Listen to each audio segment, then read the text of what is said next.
பொங்கல் பண்ணுறதுக்கு இதில் 1 கப் ரவை எடுத்திருக்கேன். அதே அளவு கப்பில் 1/2 கப் பாசிப்பருப்பு கழுவி எடுத்து வச்சுருக்கேன். பச்சை மிளகாய் காரத்துக்கு எவ்வளோ தேவையோ அந்த அளவுக்கு எடுத்துக்கலாம். கருவேப்பிலை, முந்திரி பருப்பு தேவையான அளவுக்கு, குட்டி இஞ்சி எடுத்து பொடியாக கட் பண்ணி வச்சுருக்கேன். 1/2 டீஸ்பூன் மிளகு, 1/2 டீஸ்பூன் ஜீரகம். முதல்ல பருப்பை வேக வச்சிடலாம்.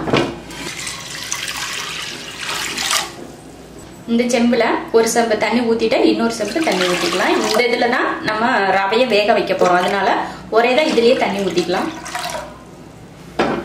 பருப்பை பக்கத்தடுப்பில் மாற்றி வச்சாச்சு, அது வெந்துட்டு இருக்கட்டும்.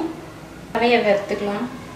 கொஞ்சம் எண்ணெய் விட்டுருக்கேன், அதில் காஞ்சதும் ரவையை சேர்த்துக்கலாம்.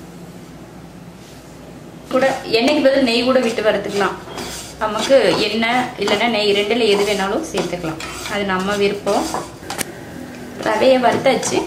எப்படி வறுத்ததுன்னா அந்த ரவையை வறுக்கிறப்போ அது இருந்தால் இப்படி கொஞ்சம் வெள்ளை வெள்ளையாக தெரியுது பாருங்கள், அதுதான் வறுத்ததுக்கு அர்த்தம். நம்ம இப்போ அடுப்பை ஆஃப் பண்ணிக்கலாம். நல்ல மணமும் வருது. அடுப்பை ஆஃப் பண்ணிடலாம். பருப்பு வந்து நல்லா குழஞ்சிருச்சு பாருங்கள், நல்லா குழஞ்சிருச்சு. இப்படி தான் பருப்பு குழையணும். இப்போ இதில் நம்ம வறுத்து வச்சோம் இல்லையா, வறுத்து வச்ச கோதுமை ரவையை இதில் சேர்த்துடலாம்.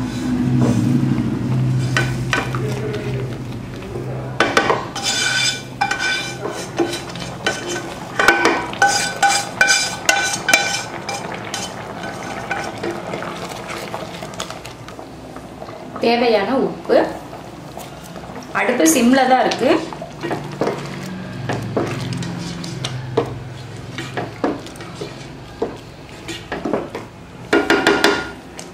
இப்போ மூடி வச்சிருக்கேன். எண்ணெய் ஊற்றிருக்கேன்.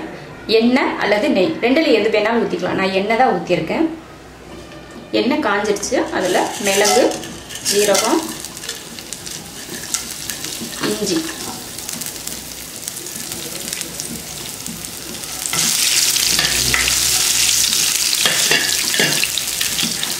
கருவேப்பிலை சேர்த்துடலாம். பச்சை மிளகாய்,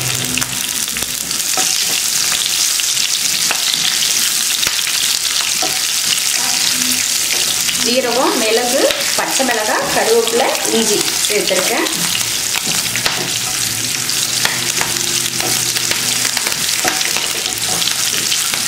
அடுத்து முந்திரி பருப்பையும் சேர்த்துக்கலாம்.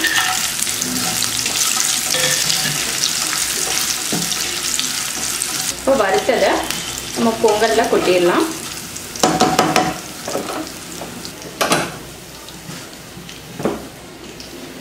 அடுப்பு சிம்ல தான் இருக்கு. நல்லா ரவையும் பருப்பு ஒண்ணா சேர்ந்து நல்லா வெந்திருக்கு. இப்போ நம்ம வறுத்த ஜீரகம், மிளகு, இஞ்சி எல்லாம் இதில் ஊற்றிடலாம்.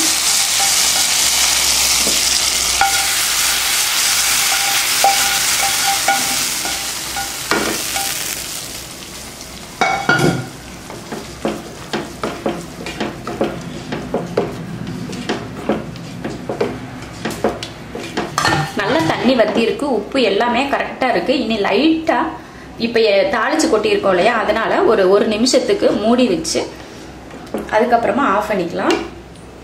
இப்போ மூடி வச்சலாம்.